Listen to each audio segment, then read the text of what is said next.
காட்ட தாமதம் வேண்டாமம்மா.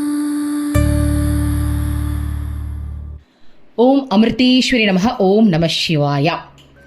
ஸோ இன்னைக்கு நம்ம அருள்மொழிகளில் என்ன பார்க்க போகிறோம் அப்படின்னா 4வது அத்தியாயம் பார்க்க போகிறோம். ஸோ நம்ம 3rd வந்து முடிச்சிட்டோம். ஸோ 3rdல வந்து அம்மா நம்மளுக்கு நிறைய விஷயங்கள் சொல்லி கொடுத்தாங்க. உங்கள் எல்லாருக்குமே நல்லா ஞாபகம் இருக்கும். அது என்னன்றது ஒரு கிளான்ஸ் பார்த்துருவோம். ஸோ சாதனையும் விதியும் அப்படின்றதுல நம்ம என்ன பார்த்தோம் அப்படின்னா, ஒருத்தருக்கு ஆக்சிடென்ட் ஆச்சு, ஆனால் அவருக்கு எந்த அடியும் படாமல் அம்மா காப்பாற்றினாங்க அப்படின்ற ஒரு முக்கியமான விஷயத்த பார்த்தோம். அதாவது விதியை கூட மாற்ற முடியும். குரு நினைச்சா விதியை தலையெழுத்த கூட மாற்ற முடியும். ஆனா குரு சொல்ற சொல்ல கேட்டு அவர் நடந்துக்கணும். அப்படிதான் அவர் நடந்துக்கிட்டார் இல்லையா. அம்மா வந்து சொல்லியிருந்தாங்க, இந்த மாதிரி ஆக்சிடென்ட் ஆகுற மாதிரி இருக்கு, நீ பார்த்து நடந்துக்கோ, நிறைய நாமஜபம் சொல்லு, நிறைய பக்தி பண்ணு அப்படின்னு சொல்லும் போது அவரு அதை முயற்சி எடுத்து நிறைய பண்ணியிருக்காரு. அம்மா தான் சொல்றாங்க, அவனுடைய பக்தி தான் அவனை காப்பாத்துச்சுன்னு சொன்னாங்க. சோ சாதனையும் விதியும். அப்போ அவன் சாதனைனா என்னது? அந்த சாதனை, அந்த பிராக்டிஸ், ஸ்பிரிச்சுவல் பிராக்டிஸ் தான் இங்க வந்து சாதனைன்னு சொல்றாங்க. அந்த சாதனை செஞ்சதுனால அவருடைய விதியை கூட நம்ம குருவால மாற்ற முடிஞ்சது அப்படின்றத பார்த்தோம். அடுத்தது வந்து விவேகத்துடன் செயல்படு. அதுல என்ன பார்த்தோம் ஞாபகம் இருக்கா உங்களுக்கு? காயத்ரி வந்து நிறைய இலையை பிரிச்சுட்டு வந்துருவாங்க. அதுக்கு அம்மா வந்து நம்ம எல்லாரையும் புரட்டி புரட்டி போட்டாங்க, ஞாபகம் இருக்கா? என்ன சொல்லியிருந்தாங்க? தர்மத்தோட இருக்கணும், அதர்ம செயல் செய்யக்கூடாது. அதர்ம செயல் அப்படின்றத அம்மா எதை குறிப்பிட்டாங்க அப்படின்னா, அளவுக்கு அதிகமா, அதாவது உன் தேவைக்கு தாண்டி நீ என்ன வச்சிருக்கியோ அது எல்லாமே அதர்ம செயல்னு சொல்லிட்டாங்க. ஸோ நம்மள வெளுத்து கட்டினாங்க. இன்ன வரைக்கும் எனக்கு அது ஞாபகம் இருக்கு. அதாவது அம்மா அன்னைக்கு கிளாஸ் எடுத்ததுலேருந்து இன்ன வரைக்கும் என் வீட்டில் நான் அதர்ம செயலை தான் நிறைய செஞ்சுக்கிட்டு இருக்கேன். அது மட்டும் எனக்கு புரிஞ்சிருச்சு. ஸோ அடுத்தது பாருங்க. அடுத்தது மேலோட்டமாக பார்க்காமல் ஆழ்ந்து செல்லுங்கள் அப்படின்னு சொன்னாங்க. அதாவது நம்மளுடைய மேல் மனதை வச்சுதான் நம்ம எல்லாத்தையுமே பார்த்துக்கிட்டு இருக்கோம். அப்படி இருக்கக்கூடாது. ஆழமா யோசிக்கணும், சிந்திக்கணும். உன்னுடைய மேல் மனம், மேல இருக்கிற உணர்வுகளுக்காக நீ வந்து இம்பார்ட்டன்ஸ் கொடுத்துட்டு அதன் வழி போயிட்ட அப்படின்னா அது வேஸ்ட். உள்ளுக்குள்ள ஆழமா யோசி அப்படின்னு அந்த ஆழ மனதுக்குள்ள செல்ற விதத்தை வந்து அம்மா நம்மளுக்கு சொல்லி கொடுத்தாங்க. அடுத்தது வந்து அகங்காரத்தை வளர்க்காதீர்கள்னு சொன்னாங்க. ஸோ முதல்ல அகங்காரம் இருக்குன்றதை நம்ம புரிஞ்சுக்கணும். அம்மா சொல்லி கொடுத்தாங்க, எனக்கு அகங்காரம் இருக்கு, எந்த அளவுக்கு அந்த அகங்காரம் இருக்குன்றதை முதல்ல நான் தெரிஞ்சுக்கணும். அதை நான் தெரிஞ்சுக்கிட்டேன் அப்படின்னா தான் என்னால் அதை அழிக்க முடியும் அப்படின்ற ஒரு விஷயத்த அம்மா நம்மளுக்கு ஆழமா சொல்லி கொடுத்தாங்க. அடுத்து சாட்சி பாவம். மகான்கள் எப்படிப்பட்ட சாட்சி பாவத்துல இருக்காங்க அப்படின்றத நம்மளுக்கு சொன்னாங்க. இப்போ அவங்க நினைச்சாங்க அப்படின்னா, ஒரு டிவி பாக்குற மாதிரி தான், வேணும்னா ஆன் பண்ணுவாங்க, இல்லைன்னா ஆஃப் பண்ணுவாங்க. அவங்க கண்ணுக்கு நேரா ஒருத்தவங்களை பார்க்கணும்னு நினைச்சாங்கன்னா பார்ப்பாங்க, அவங்க பார்க்க கூடாதுன்னு நினைச்சாங்கன்னா பார்க்க மாட்டாங்க. அப்படின்ற அவங்களுடைய அந்த சாட்சி பாவம் எப்படிப்பட்ட நிலையில இருக்கு அப்படின்றத நம்மளுக்கு சொன்னாங்க இல்லையா. ஸோ இப்போ 4வது அத்தியாயத்தில் நம்ம என்ன பார்க்க போறோம் அப்படின்னா, அன்பான சேவையின் அழகு அப்படின்ற டாபிக்கை தான் நம்ம இப்ப பார்க்க போறோம். மாலை சுமார் 5 மணிக்கு அம்மா மாடியில் உள்ள அவரது அறையிலிருந்து மீண்டும் இறங்கி வந்தார். மழை தூறிக்கொண்டு இருந்தது. எனவே காயத்ரி அம்மாவுக்கு ஒரு கொடையை பிடித்து கொண்டு பின்னே வந்தார். அம்மா குடையின் கீழே அதிக நேரம் இருக்கவில்லை, வேகமாக நடக்க ஆரம்பித்தார். காயத்ரியும் வேகமாக நடந்து அம்மாவின் மழையில் நனையாமல் காக்க முயன்றார். ஆனால் அதில் அவ்வளவாக வெற்றி பெற முடியவில்லை. சற்று நேரத்தில் அம்மா காயத்ரியிடம், அம்மாவுக்கு குடை தேவையில்லை, மழையில் நனைந்தால் ஜலதோஷமோ காய்ச்சலோ வந்துவிடாது, இதெல்லாம் அம்மாவுக்கு பழக்கமான விஷயம்தான், நீ உனக்கு பிடித்துக்கொள் என்றார். அதன் பின் தம்மை தொடர்ந்து வந்து கொண்டிருந்த மற்றவர்களிடம், குழந்தைகளே, மழையில் தலை நனையாமல் பார்த்து கொள்ளுங்கள், ஜலதோஷம் பிடிக்கும் என்று சொல்லிவிட்டு மீண்டும் நடந்தார். பாத்துக்கங்க, நீ உனக்கு பிடிச்சுக்கோ, எனக்கு தேவை கிடையாது. ஸோ எனக்கு இதெல்லாம் பழக்கம் அப்படின்னு அம்மா சொல்றாங்க. அம்மா சின்ன வயசுல நம்ம பார்த்துருப்போம் இல்லையா, அம்மா வெயில் மழை இதெல்லாம் தியானம் பண்ணியிருக்காங்க, நம்மளுக்கு தெரியும் அம்மாவோட வாழ்க்கை வரலாறுல. ஸோ அம்மா சொல்றாங்க, எனக்கு ஜலதோஷம் ஜுரம்லாம் வந்துடாது, வேணா நீ பிடிச்சுக்கோ அப்படின்னு சொல்லிட்டு கூட இருக்கிறவங்கள அம்மா சொல்றாங்க, தலையை வந்து மழையில நனையாம பாதுகாத்துக்கோங்க, உங்களுக்கு ஜலதோஷம் பிடிச்சிரும் அப்படின்னு அந்த அக்கறையையும் அம்மா காட்டுறாங்க பாருங்க. ஏன்னா அம்மாவே கொடை இல்லைன்ட்டாங்க, நம்மளும் நினைனாலும் பின்னாடி போய் நனைஞ்சிருவோம். அம்மாவே கொடைய வேணான்ட்டாங்க, நம்மளும் என்ன பண்ணுவோம், அம்மாவே கொடை இல்லை, நம்ம மட்டும் என்னன்னு போய் நிற்போம் இல்லையா. ஸோ அதனால அம்மா ஒரு வார்த்தைக்கு சொல்றாங்க, நீங்க வந்து கொடை பிடிச்சுக்கோங்க அப்படின்ட்டு. அடுத்தது, இதற்குள் ஆசிரமவாசிகள் அனைவரும் அம்மாவிடம் வந்து விட்டனர். அம்மா சமையல் அறையை தாண்டி குளியல் அறைக்குள், கழிவறைக்குள் இருக்கும் இடத்தை அடைந்தார். அம்மா ஒவ்வொரு அறைக்குள்ளேயும் எட்டி பார்த்தார். தொடர்ந்து பெய்து வந்த மழையால் யாரும் அவற்றை சுத்தம் செய்வதில் அக்கறை காட்டவில்லை. எனவே எல்லாம் அசுத்தமாக இருந்தன. அம்மா எதுவும் பேசாமல் துடப்பத்தையும் வாளியையும் எடுத்துக்கொண்டு ஒரு குளியலறையை சுத்தம் செய்யலானார். மற்றவர்கள் இங்கும் அங்கும் ஓடி துடப்பமும் வாளியையும் எடுத்து வந்து மற்ற அறைகளை சுத்தம் செய்ய முன்வந்தனர். அவர்களுள் ஒருவர் முதலில் ஒரு குளியலறைக்குள் நுழைய முயன்றார். அப்போது அம்மா, வேண்டாம் மகனே, இது உங்கள் வேலை அல்ல. உங்கள் கடமை தியானிப்பது. எனக்கு என்னையே ஏதோ சொல்ற மாதிரி இருக்கு, பாப்போம். உங்க கடமை தியானிப்பது, பிரார்த்தனை செய்வது, படிப்பதுதான். இது மாதிரி கௌரவ குறைவான வேலைகளை நீங்கள் செய்யலாகாது. நான் நினைச்சேன் என்னடா இது அம்மா, நான் நினைச்சேன் அம்மா என்னடா இது, இது உங்கள் வேலை அல்ல, முடிஞ்சது கதை நினைச்சேன்.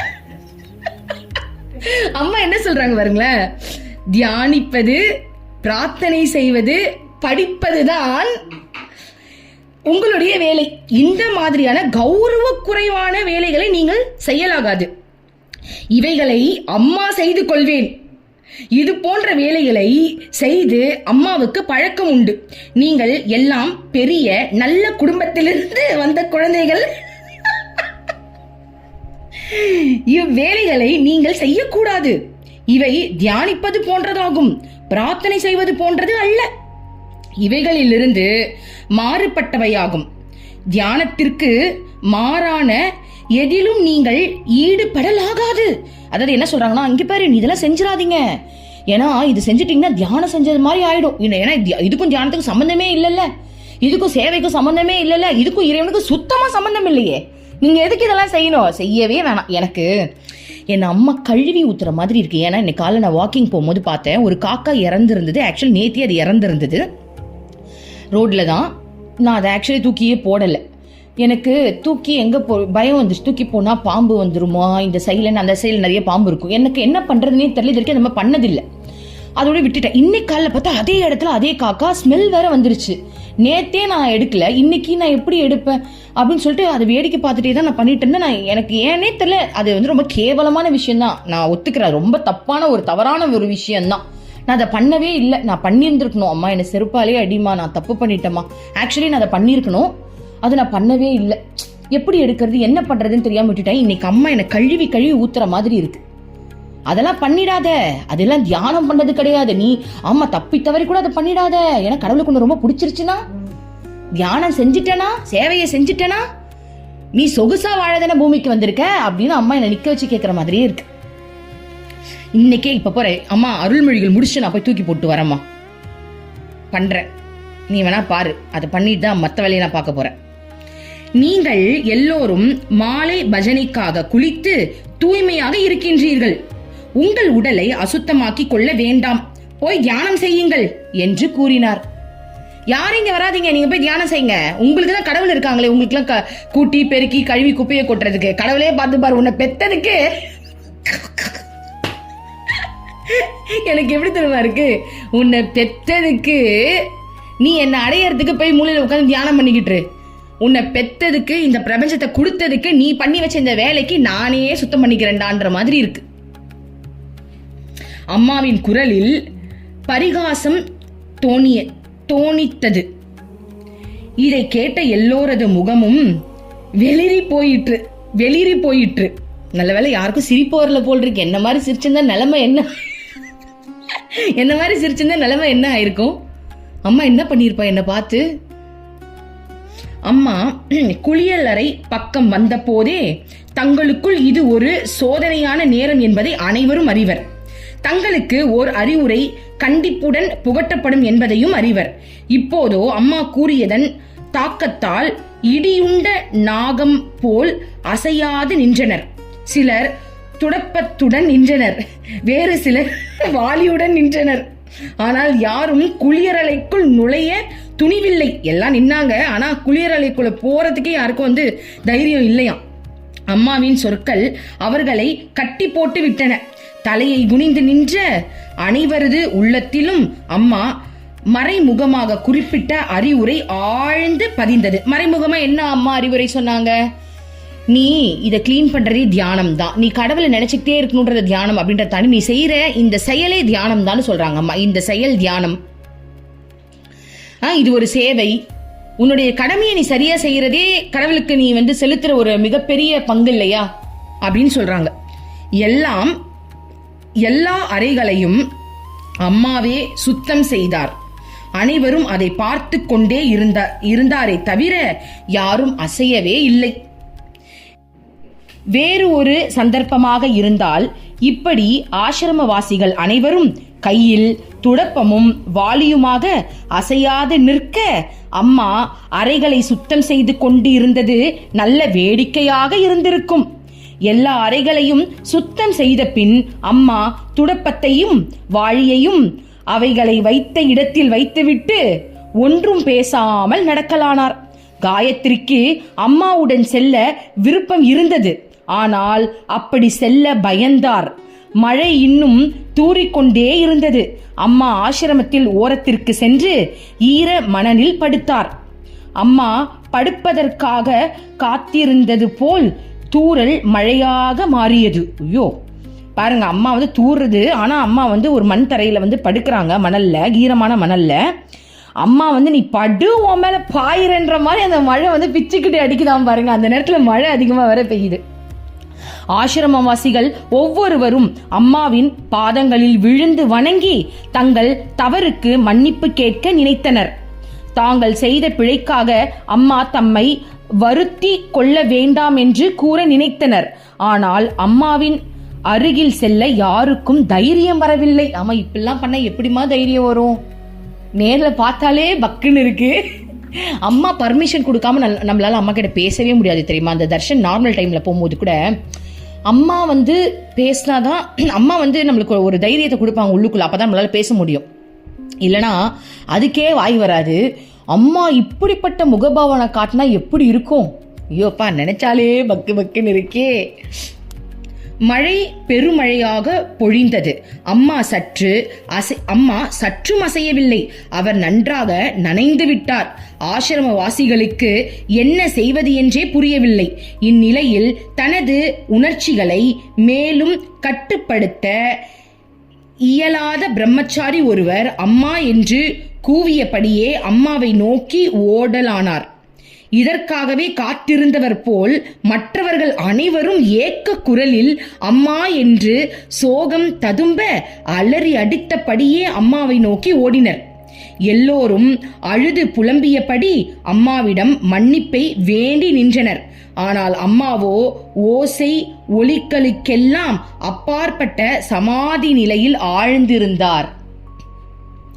பஜனை பாடும் போதும் தரிசனம் தரும் போதும் அம்மா சமாதி நிலையை எய்வது உண்டு. பக்தி பரவச உணர்வே இதற்கு காரணம் என்று கூறலாம். ஆனால் அம்மாவின் குழந்தைகளுடைய கவனமின்மை, பொருந்தாத செயல்கள் போன்றவற்றாலும் அம்மா சமாதி நிலை எய்துவது உண்டு. அதாவது என்ன சொல்றாங்கன்னா, அம்மா பேரானந்த அந்த நிலையில தான் சமாதிக்கு போவாங்களாம்.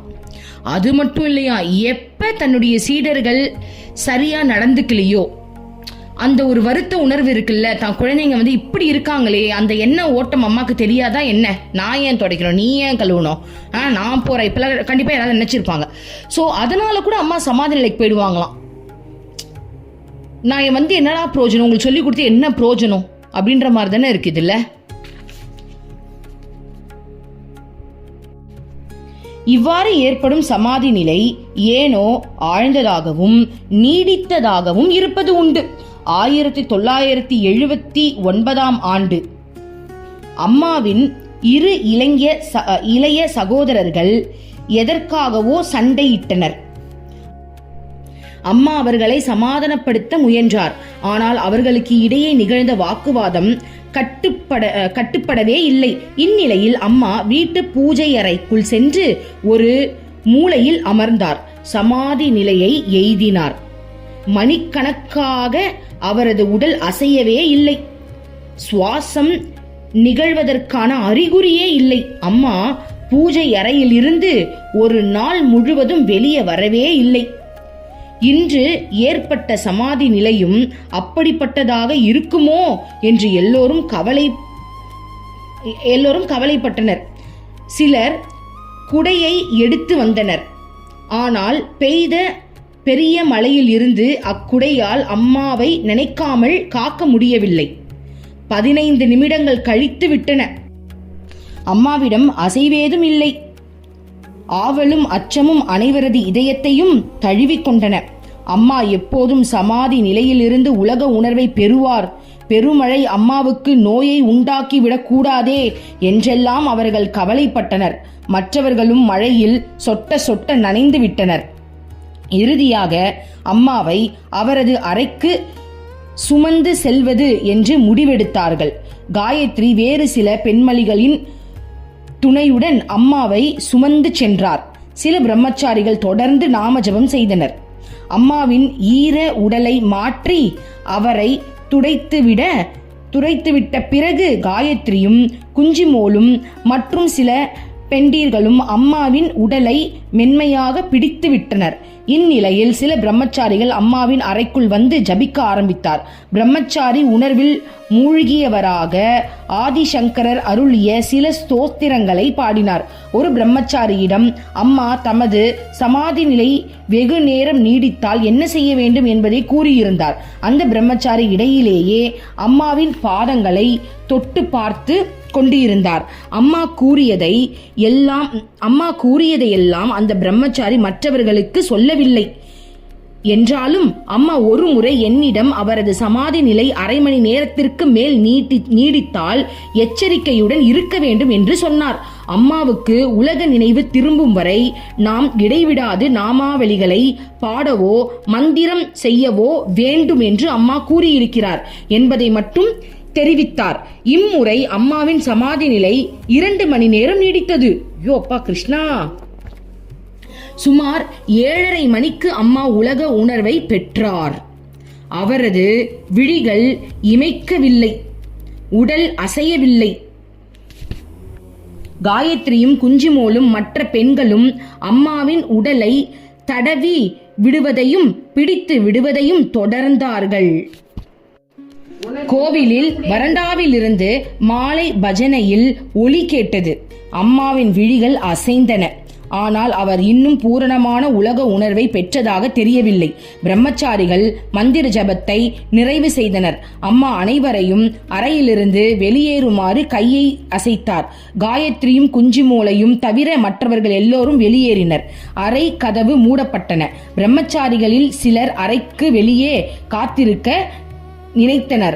ஆனால் சில பிரம்மச்சாரிகள் அது தேவையில்லை என்றும் அவசியமானால் காயத்ரியோ குஞ்சுமோலோ வந்து தகவல் சொல்வார்கள் என்றும் எல்லோரும் கீழே இறங்கினர்.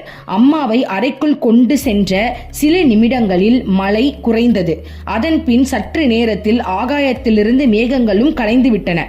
அம்மா மணலில் படுத்திருந்தார். அறைக்குள் கொண்டு செல்லப்பட்டது வரை மட்டும் பெருமழை பொழிந்தது. ஏதோ தெய்வ சங்கல்பம் போல் தோன்றியது. அம்மாவால் மட்டுமே இதை தெளிவாக புரிந்து கொள்ள முடியும். ஆனால் ஆசிரமவாசிகளுக்கு அம்மா தங்களுக்கு புகட்டி கொண்டு இருந்த பாடத்திற்கும் இம்மழை பெய்த நிகழ்ச்சிக்கும் நெருங்கிய தொடர்பு இருப்பது போல தோன்றியது.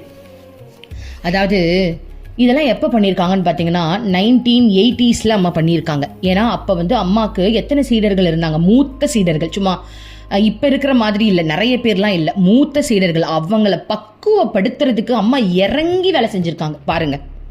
ஏன்னா அவங்களாம் ஜென்மமா அம்மா கூட வராங்களா. மூத்த சீடர்கள்னா சும்மா சொல்ல முடியாது, எல்லாம் அம்மாவுடைய சொரூபமே அவங்க. அப்போ மூத்த சீடர்கள் இருந்த வேலையில இப்பெல்லாம் அம்மா அவ்வளோ ஸ்ட்ரிக்ட் கிடையாது. இப்ப அம்மா அவ்வளோ ஸ்ட்ரிக்ட் இல்லை. ஆனா அந்த காலத்துல அம்மா இறங்கி ஒவ்வொருத்தருக்கும் பண்ணியிருக்காங்க. யோசிச்சு பாருங்க, நம்ம அந்த இடத்துல இருந்தா என்ன பண்ணியிருப்போம்?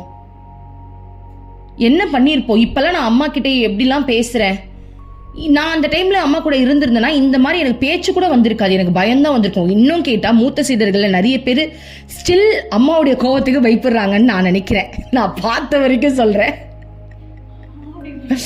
ஏன்னா நான் பார்த்த வரைக்கும் சொல்றேன். நம்ம ஸ்டேஜ்ல உட்காந்துருக்கும் போதே பார்ப்போம், அப்படியே அவங்க ஃபேஸ் அப்படியே குழந்தை மாதிரி மாறுது அவங்களுக்கு.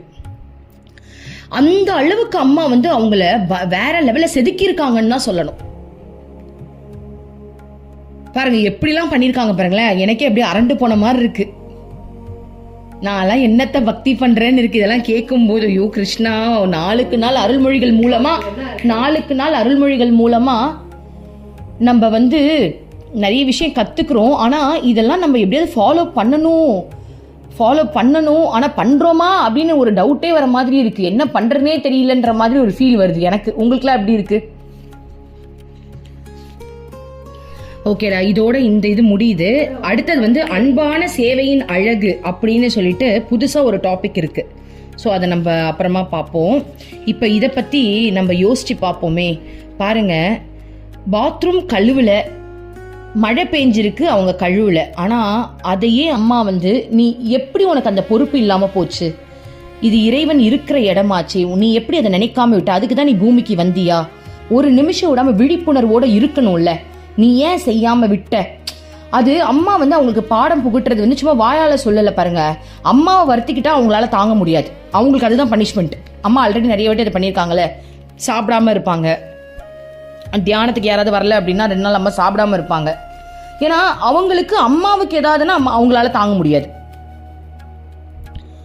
அப்போ நம்ம நிலைமையை நினைச்சு பாருங்க, நம்மள எந்த நிலைமையில இருக்கோம். நான் போய் முதல்ல அந்த காக்காவை தூக்கி போட்டு வரேன். தூக்கி போடல, அது கடவுள்கிட்ட பிரார்த்தனை பண்ணிட்டு அதை வந்து எங்கே போகணும், ஏன்னா அது நடு ரோடில் ஒரு சைடில் இருக்குது. அது வந்து அதை எடுத்து, அது கொஞ்சம் ஸ்மெல் தான் வருது, பரவாயில்ல, வேற என்ன தான் பண்ணுறது. அப்போ அம்மாவுக்காக இது கூட பண்ணலன்னா என்ன அர்த்தம்? ஸோ அருள்மொழிகள் மூலமாக நம்ம நிறைய விஷயங்கள் கற்றுக்கிட்டு இருக்கோம். அம்மாவுக்கு கோடான கோடி நன்றிகள். நாளைக்கு இன்னும் அழகான சுவாரஸ்யமான விஷயங்கள் நம்ம பார்ப்போம். ஓம் அமிர்தேஸ்வர நமः. ஓம் நம சிவாயா.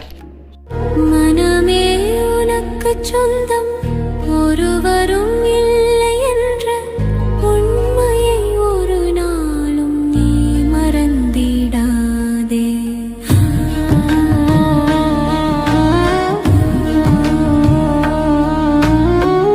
அர்த்தமற்ற கர்மங்களை செய்து கொண்டே சம்சாரத்தில் பயனின்றி நீயும் வீணாய் அலைகின்றாயே. காயமது மாயமதனை சமம் என்று உணர்ந்து கொண்டு சத்தியத்தை அறிந்திட நாம் வழி தேடுவோம். நிலையில்லா உலகினை நிஜமென்று எண்ணிடாதே. மெய்ப்பொருளாம் அந்த சக்தி என்றும் ஒன்றுதான்.